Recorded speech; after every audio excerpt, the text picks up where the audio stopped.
Hi friends, చూడండి ఈ water ప్యాకెట్లని ఎలా ప్రింట్ చేసి తయారు చేస్తున్నారు.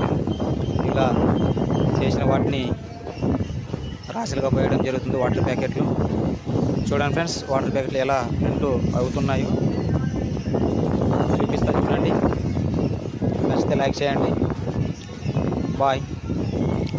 చూడండి ఫ్రెండ్స్, ఇలా వాటర్ మిషన్ ద్వారా ప్యాకెట్లను వాటర్ నింపి ఆటోమేటిక్ అదే కరెక్ట్ సైజులో ప్రింట్ చేసి కిందకైతే ఒక బాక్స్లో వదులుతుంది. వాటిని తీసి మళ్ళీ ఒక సైడ్ వేసి ప్యాకింగ్ చేయడం అయితే జరుగుతుంది. చూడండి ఫ్రెండ్స్.